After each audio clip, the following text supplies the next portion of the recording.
Welcome back to another Bourbon Santa video. Today we're doing something super special.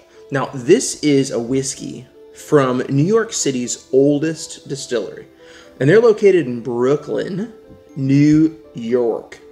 Now this is Kings County Distillery, and this is their barrel strength straight bourbon whiskey, 65% alcohol, and the mash bill on this is 80% New York corn, local corn, and 20% UK malt, so malted barley from England. Son of a bitch. Which is really cool. But now this is aged for 4 years or more. Now these are made small batch blended whiskeys. And this has whiskey anywhere from 4 years to 6 years old in it, in the blend. This is batch number 15. And I've been wanting to review this for a long time. But getting a hold of these bottles is kind of a pain in the butt, because I live in Florida and these are not the most accessible for me. But I finally got one. Finally. I've been wanting to do this one for literally a year or more, and most of the time when I see these for sale online, they are way above MSRP. So, hard pass. But when I found one for right at MSRP available online from a liquor store up north, I was like, Ben! And here we are. So let's go. Now,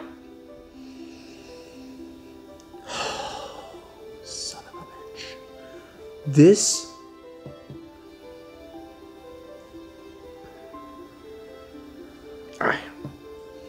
I don't even know. I don't even know how to describe this. This is absolutely raunchy. Raunchy on the nose.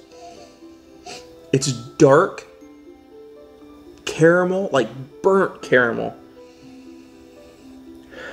Brown sugar.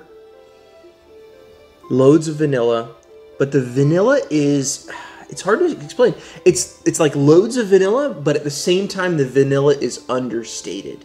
It's like a really super round vanilla note, but it's not like big and bright and in your face. It's just wrong.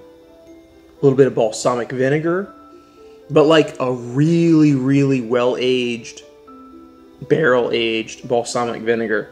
It reminds me of some of the balsamics that I've had that are like 20 to 25 years old.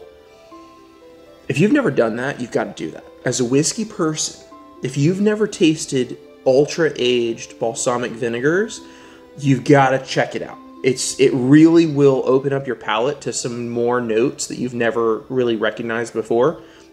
I'm going to have to do a whole separate video on expanding your whiskey palate. And there are a few things that I really stumbled into more than an intentional exploration that have expanded my palate, and I should probably share those in a video at some point to help you guys, maybe help some of you guys. There's a really nice chocolatey note. There's a beautiful, really dark, like bourbon cherry note, like, you know the ones, the kind we put in our old fashions. Not Luxardo, the darker ones. I can't think of the name right now. Those really, really dark ones. I'll think of it in a minute when I try to stop thinking about it. The maltiness hits me. I get that 20% of British malt on here. And I was telling the guys in my Patreon group chat that this kind of hits me almost like a single malt, an American single malt. There's an American single malt that this reminds me of, and that's Old Line out of Baltimore, Maryland. And they have their cast strength American single malt, and some of the notes from this remind me of that because of that really pretty malt that they're using in this. Wow. Anyway, okay, I blathered about the nose enough. massive legs, beautiful viscosity. And obviously you can see incredibly dark whiskey. These are aged in smaller than normal whiskey barrels, which accelerates that aging process. More interaction, more oak, less whiskey, more interaction. Oh, let's taste.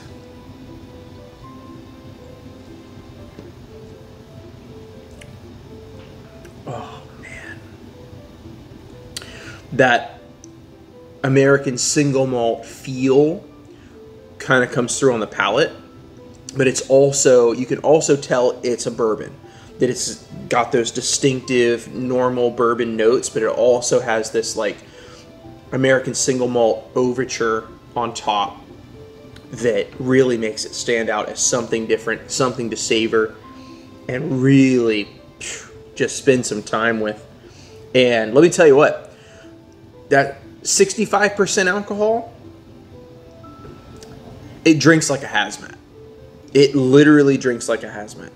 It's like I'm literally feeling the effects in my brain right now. Like my blood alcohol level just went up. It's ridiculous.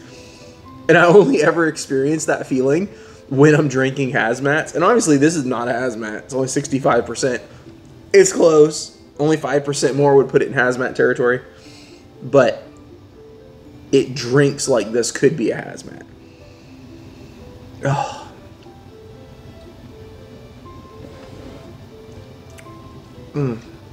The palate is pine nuts,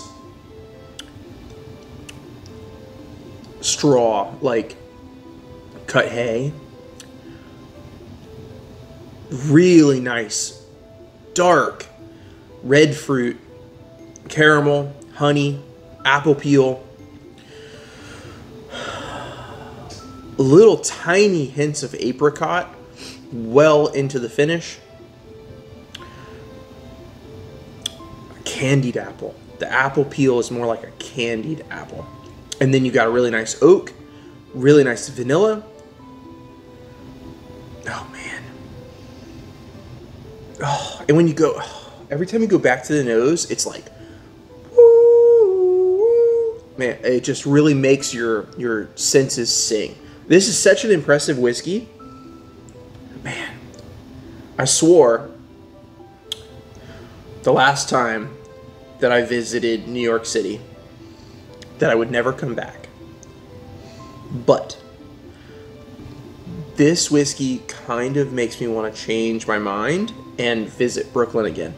And I really screwed up because I was in Brooklyn the last time I went to New York, and that was 2020, December 2020, right before COVID ruined all of our lives.